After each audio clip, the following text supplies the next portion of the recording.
परेश अब झटका इस विषय पर प्रवचन देगा। आपका होते हुए हम प्रवचन कैसे देने सकता है? और वैसे भी हम तो प्रवचन देने के लिए तैयार नहीं है अभी। सजा मिलेगी। चलो उठ बैठक लगाओ। आओ।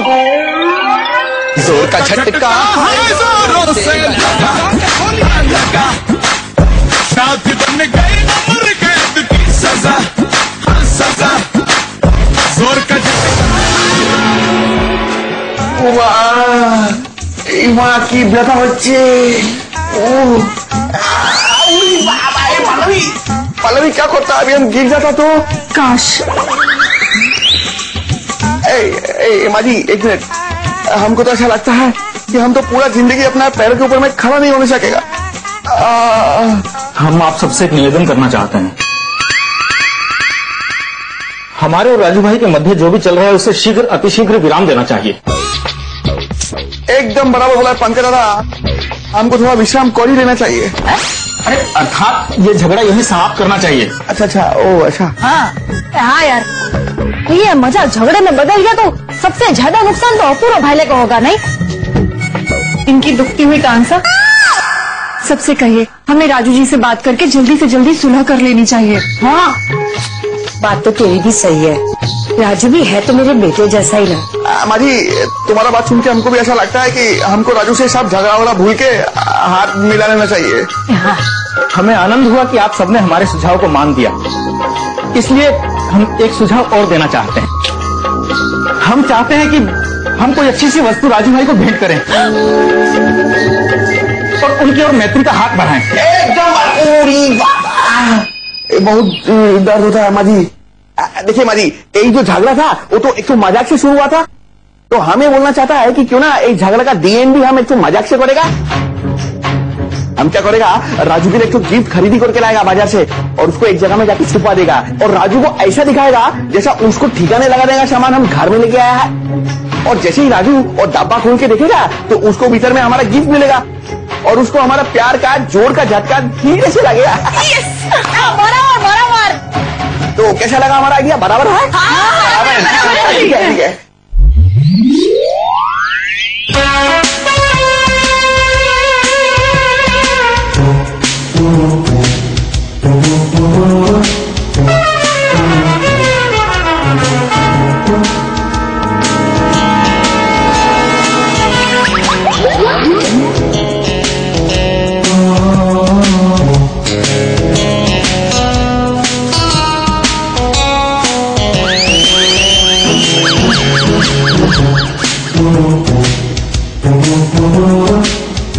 कोई नहीं है।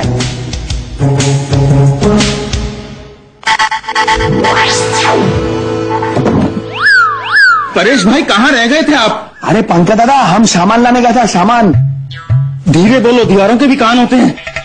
अच्छा दादा धीरे बोलना है, धीरे भी मत बोलो कि उसको सुनाएगा फिर। पंकज दादा, वो जो राजू हैंडसम है ना, उसको ठिकाने लगाने का सामान घर का भीतर में आ चुका है। तो बेटा, मुझे ठिकाने लगाने का प्लान बनाया जा रहा है और सामान भी आ चुका है। लेकिन वो सामान है कहाँ? दादा, वो सामान हमने सीढ़ी के नीचे एक तो डब्बा का भीतर में छुपा के रखा है। सीढ़ी के नीचे? हाँ दादा हाँ। अभी जाके सामान निकालता हूँ और फिर अपूर्वा को बताता हूँ। हाँ, पहली बार सबूत मेरे हाथ लगने वाला है। अब देखता हूँ कि जोर का झटका किसे लगेगा, तुम्हें या मुझे। लगता है चला गया टिकटॉक। पक्का दादा, तीन एकदम निशाने पे लगा है। अब आएगा आनंद। एक तो बात है। जगत मुसाफिर मोलिया रे पिंजरे बा। अरे अरे अरे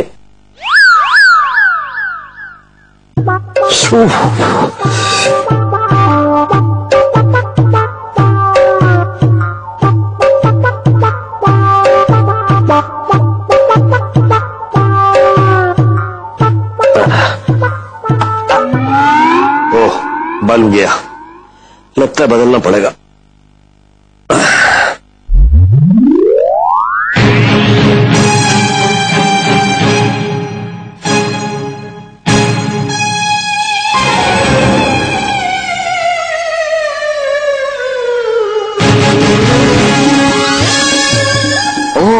तो यहाँ है सामान हमारी खातिरदारी का।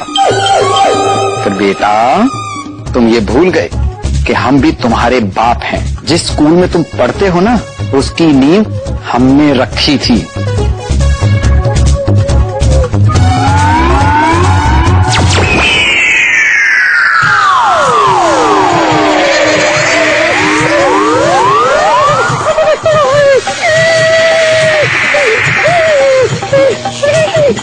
ये आवाज क्यों ऐसे आ रही? कौन? नहीं समझी गई आपको तो शौक लगा है। अपूर्वा अपूर्वा करंट लग रहा है। क्या कर रहे हैं? ये क्या है? करंट लगा उनको, जबरदस्त करंट लगा।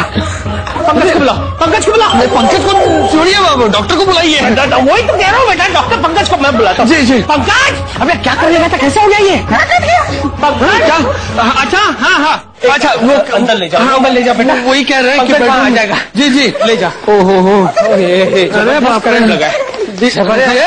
ओहो एक सेकेंड, क्या हुआ परेश बेटा? तुम दोनों हाफ क्यों रहे हो? राजू के मान जाने की अच्छी खबर लेकर आए हो। राजू को हमारे प्यार का झटका अच्छी तरह से लगा कि नहीं? हाँ प्रेम का नहीं, जोर का झटका लग गया। हुआ ये कि राजू भाई हमारा उपहार उठाने वाले थे कि उनका संतुलन बिगड़ गया। उनका हाथ उपहार के स्थान पर विद्युत के संपर्क में आ गया और उन्हें विद्युत का झटका लग गया। देख भाई पंकज, तू इतना उच्च हिंदी में बोलेगा और इतना सारा बोलेगा ना तो मैं पागल हो जाऊंगी। हाँ मुझे ना इलेक्ट्रिक शॉक देने पड़ेंगे।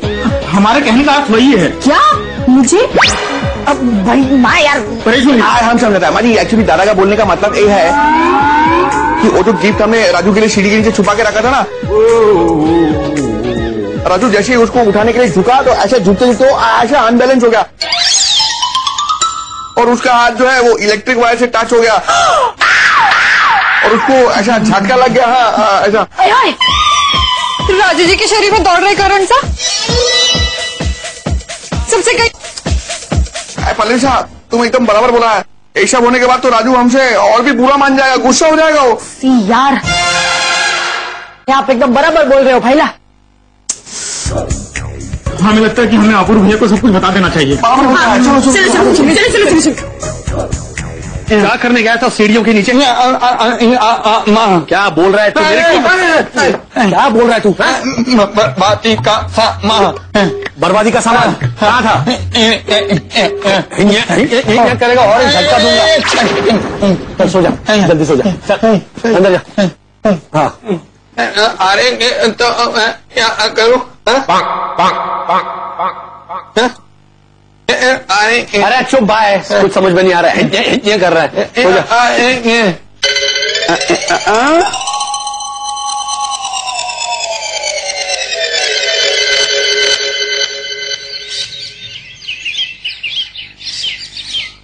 नमो अरियंताणम, नमो सिद्धाणम, नमो आर्याणम, नमो उज्जायणम, नमो नमो संसा। एसो पंच नमस्कार सौपापनासु भगवान सबसी पटम हरि मंगलम। कपड़े सारे कहाँ चले गए? ये भगवान, लगता है उषा ने एक साथ सारे कपड़े धोबी को दे दिए।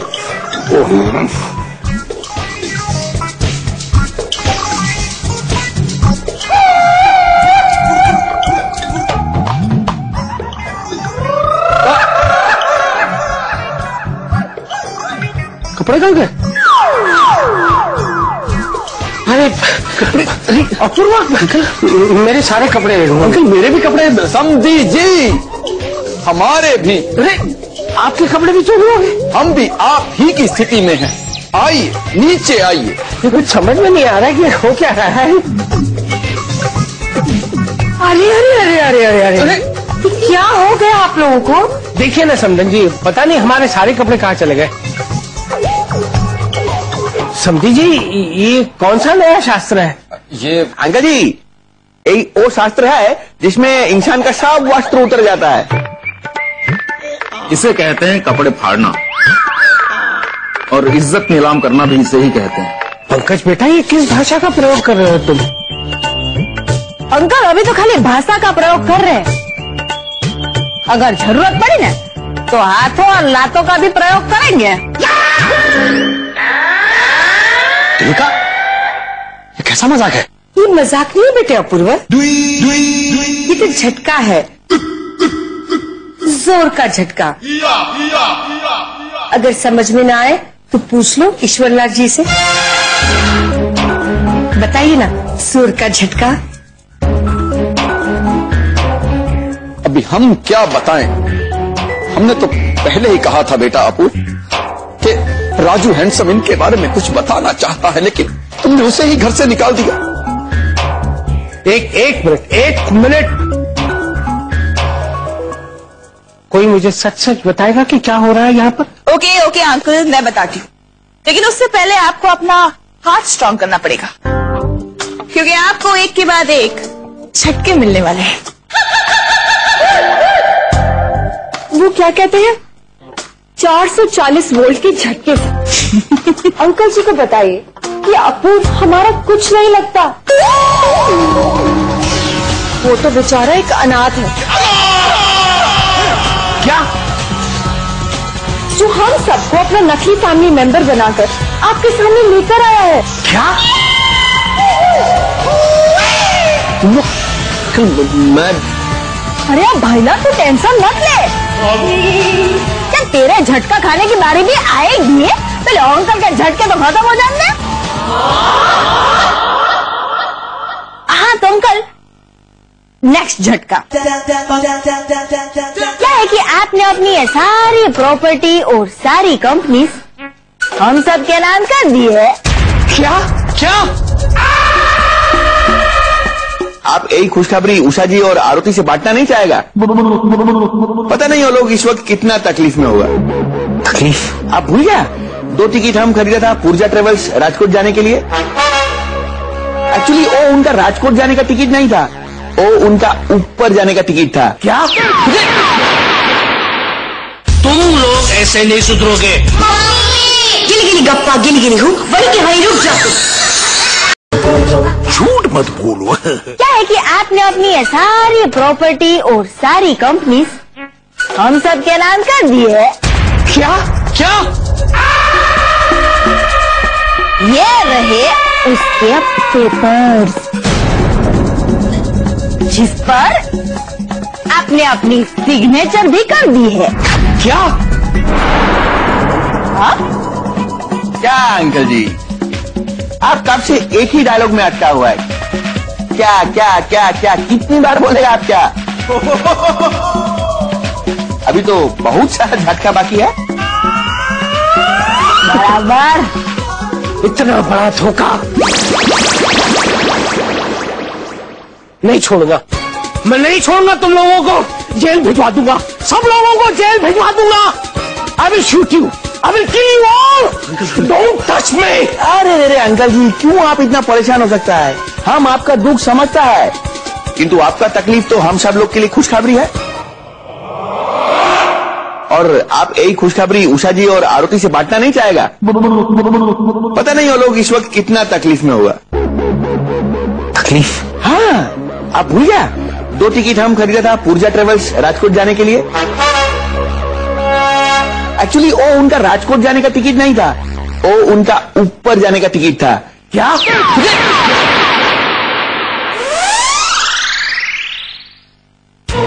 क्योंकि इस वक्त वो 2 जन हमारा दोस्त हनीफ पुरजावाला का कब्जे में है। अब बैठा बास के भीतर में ही है, किंतु वो बास इस वक्त खंडाला घाट के किनारे पे खड़ा है। अगर आपने हम लोग के साथ में कोई भी गंडगोल करने का कोशिश किया तो फिर बास को धक्का देने में कितना देर लगता है?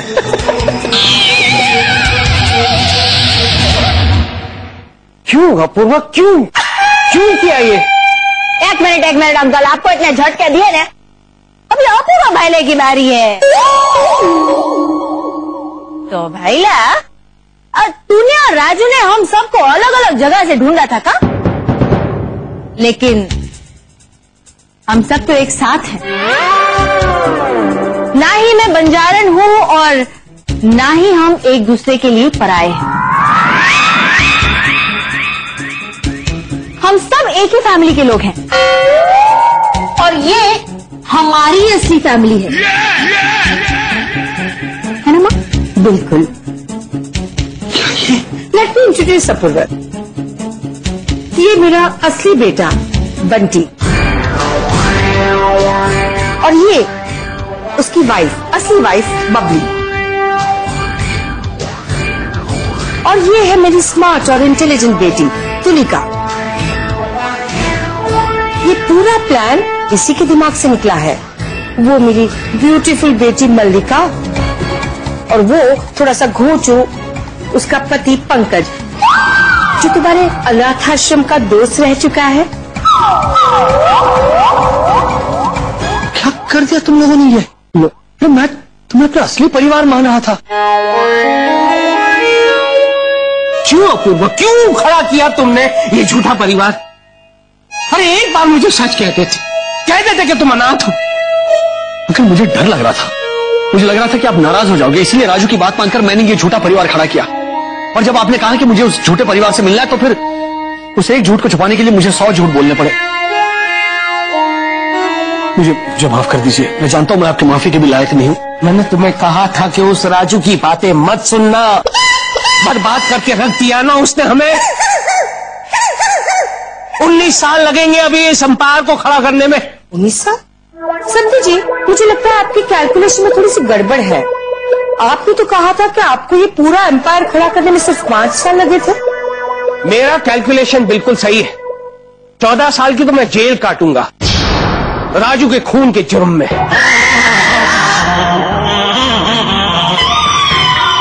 फिर 5 साल मुझे लगेंगे इस एम्पायर को खड़ा करने में। बस एक बार वो झूठा, मक्कार, धोखेबाज, नमक हराम, एहसान फरामोश। अरे मैं कब? बस कीजिए धीरू भाई, बस कीजिए।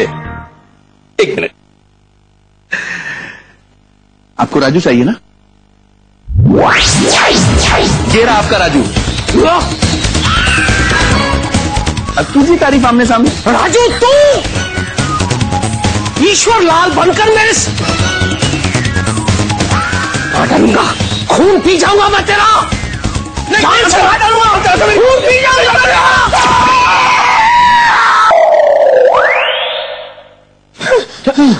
क्या हुआ राजू? क्या हुआ? अपूर्वा, हमको ऐसा लगता है कि राजू कोई बहुत ही भयानक सपना देखा है। और सुबह के सपने ना हमेशा सच होते हैं। माँ ये दोपहर है। ओह, लेकिन मेरा दोपहर का सपना भी सच होगा। मैंने इस ठग फैमिली की सच्चाई देखी है सपने में। राजू, हम तुम्हारे जाके बंगाल का फेमस मिठाई खरीदी करके लाता है। कि माँ सपने में क्या चालाक हो गई है? सपने में? राजू, मैं असली जिंदगी में भी चालाक ही हूँ। और ये दोनों बंटी और बबली बनकर क्या गुल खिला रहे हैं। ये मलिका बनके पंकज को घोंचू घोंचू बुला रही है। और ये मास्टर माइंड तुलिका मुझे, तुझे और अंकल को सड़क पे लाने का प्लान बना रही है। क्या बात कर रहा है? मैं कैसी एक्टिंग कर रही थी? माँ आप जरा शांत रहेंगी? राजू, तूने जो भी सपने में देखा ना वो सब गलत था। हाँ, जब तक तू सड़क पे नहीं आ जाता ना मैं गलत ही हूँ। अरे राजू भाई, आपके मस्तिष्क में कुछ रासायनिक उथल पुथल हो रही है। केमिकल लोचा। हाँ, रुको, हम समझाता है अच्छे से।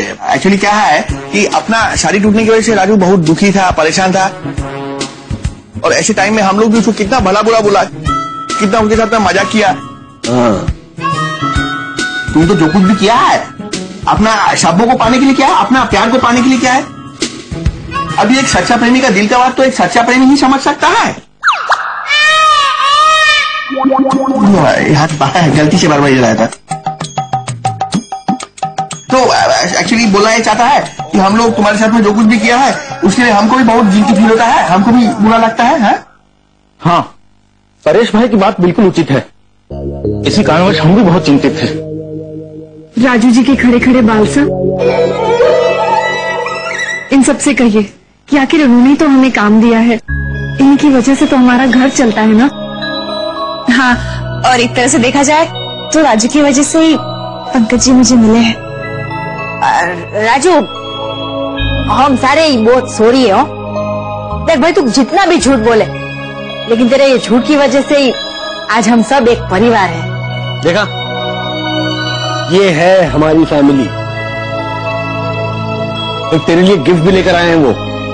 पता नहीं तू क्या करने गया सीढ़ियों के नीचे और तुझे करंट लग गया। हम खा तू इन पर डाउट कर रहा है। मैं सबकी तरफ से तुझसे माफी मांगती हूँ, बस सॉरी। अरे नहीं नहीं, माफी तो मुझे मांगनी चाहिए जो मैंने आप सबके लिए इतना बुरा सपना देखा। अरे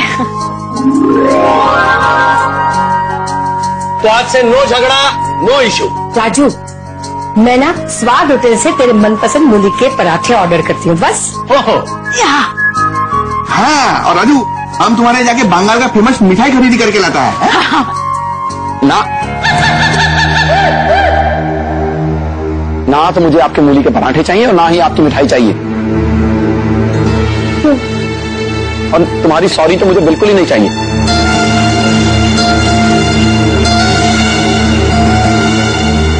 अरे क्योंकि मैं भी तो इस परिवार का हिस्सा हूं, और परिवार में no sorry, no thank you. क्या बात कही है तूने राजू। इस परिवार में no sorry, no thank you.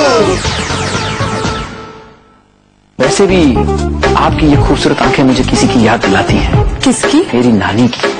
Raju, इनकी आंखें देखकर तुझे तेरी नानी याद आ रही? अरे मेरी जूती पड़ेगी तब तुझे तेरी नानी याद आएगी। घर आए मेहमान का इस तरह से स्वागत करते हैं? नहीं, तो मैं तो वेलकम ही कर रहा था। वेलकम कर रहा था? अबे तू होता कौन है इन्हें वेलकम करने वाला? ना ही ये तेरी मेहमान है, ना ही तो इस घर का मालिक है। कमाल कर रहे हो अंकल, अब किसी के टैलेंट की तारीफ करने के लिए घर का मालिक होना जरूरी थोड़ा है। अबे निकम्मे, नालायक, तेरी तारीफ सुनने के लिए किसी को इंटरेस्ट नहीं है, समझा? क्या बात कर रहे हैं? आपको मुझ में इंटरेस्ट है ना? What?